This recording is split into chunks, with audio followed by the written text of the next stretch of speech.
नमस्कार मित्रांनो, आजच्या व्हिडिओमध्ये आपण नेहमीप्रमाणे विविध पक्षाच्या सभेमध्ये पदाधिकारी मेळाव्यामध्ये उद्घाटन समारंभाच्या निमित्तानं भाषण कसं करावं हा प्रत्येक कार्यकर्त्यांच्या समोर प्रश्न असतो आणि अगदी त्याच अनुषंगाने छत्रपती भाषण कला अकादमीच्या माध्यमातून आज तुमच्या समोर राष्ट्रवादी काँग्रेस पार्टीचे पाथरी विधानसभा मतदारसंघाचे आमदार माननीय राजेशदादा विटेकर साहेब यांच्या प्रमुख उपस्थितीमध्ये एखादा मेळावा होत असताना त्या मेळाव्यामध्ये भाषण कसं करावं हे आजच्या व्हिडिओच्या माध्यमातून आज आपण या ठिकाणी पाहणार आहोत। चला तर आपण सुरुवात करूया। नमस्कार। मंचावर विराजमान असलेले आपल्या सर्वांचे लाडके कणखर परिश्रम विकास भूमुख नेतृत्व पाथरी विधानसभा मतदारसंघाचे भाग्यविधाते कार्यसम्राट आमदार माननीय राजेशदादा विटेकर साहेब, त्याचबरोबर मंचावर राष्ट्रवादी काँग्रेस पार्टीचे या ठिकाणी आपण अमुक पदाधिकारी, पक्षाचे जिल्हा तालुका पदाधिकारी, महिला आघाडी, युवक कार्यकर्ते आणि राष्ट्रवादी काँग्रेस पार्टीचे सर्व तुम्ही निष्ठावान सवंगडी बंधू भगिनींनो आणि माझ्या पत्रकार मित्रांनो, आज युवकचा हा मेळावा आपल्या परभणी शहरामध्ये होतो आहे। सुरुवात प्रथम मी छत्रपती शिवाजी महाराज, डॉक्टर बाबासाहेब आंबेडकर, पुण्यश्लोक अहिल्यादेवी होळकर, सावित्रीबाई फुले, महात्मा फुले, अण्णाभाऊ साठे यांच्यासह सर्वच महापुरुषांना विनम्र अभिवादन करून आजच्या या पदाधिकारी मेळाव्याला सुरुवात करतो।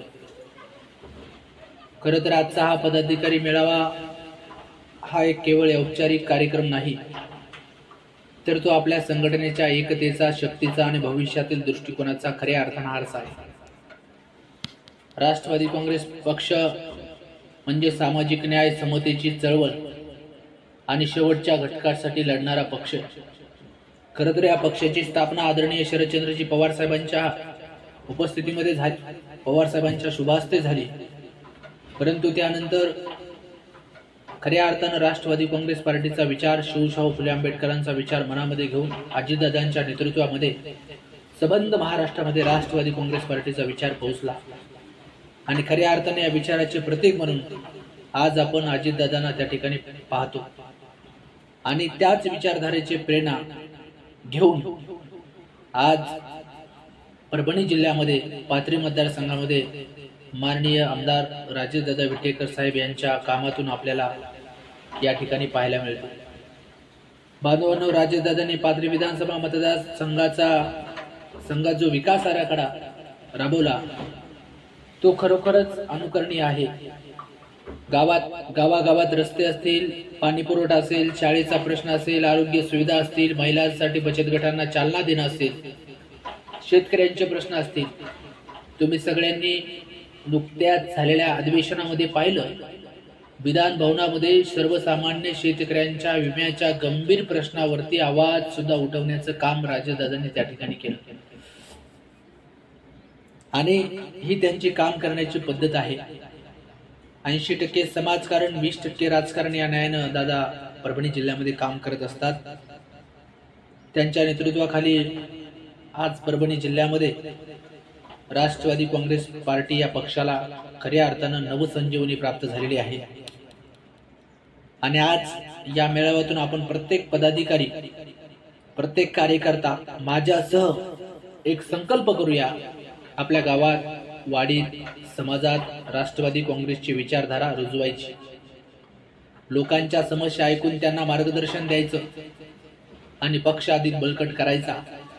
आपण सगळे दादांचे सैनिक आहोत भावांनो, त्यांच्या प्रत्येक लढ्यात, आंदोलनात, त्यांच्या प्रत्येक चांगल्या कामात त्यांच्या खांद्याला खांदा लावून त्यांच्यासोबत उभा राहणं तुमचं माझं आपल्या सगळ्यांचं कर्तव्य आहे।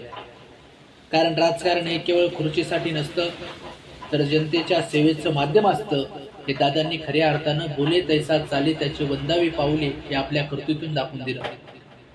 आपण युवकांनी सोशल मीडियाच्या माध्यमातून खऱ्या अर्थानं राष्ट्रवादी काँग्रेस पार्टीचा आदरणीय राजेशदादा विटेकर साहेबांचा विचार तळागाळापर्यंत पोहोचवला पाहिजे, कारण आज सोशल मीडियाचं युग आहे।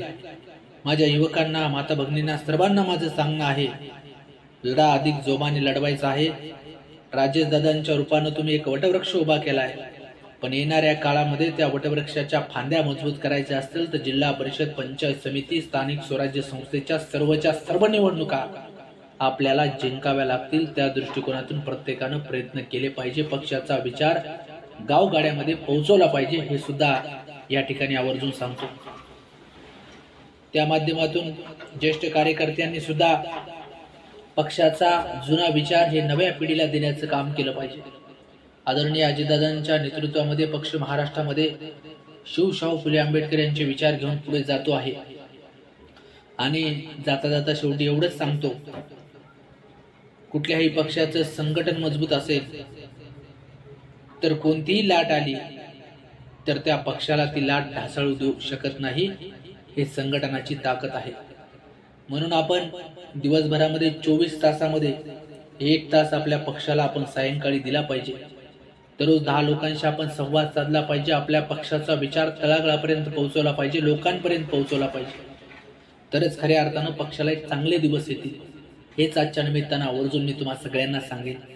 आणि आपण सर्वांनी एकत्र राहून आदरणीय आमदार राजेशदादांच्या मार्गदर्शनाखाली राष्ट्रवादी काँग्रेस पक्षाला पाथरी विधानसभा नाही तर सबंध परभणी जिल्ह्यात अव्वल स्थानावर नेऊन कसं ठेवता येईल यासाठी प्रयत्न केले पाहिजे. युवक संघटनांनी युवक जोडण्याचं काम केलं पाहिजे.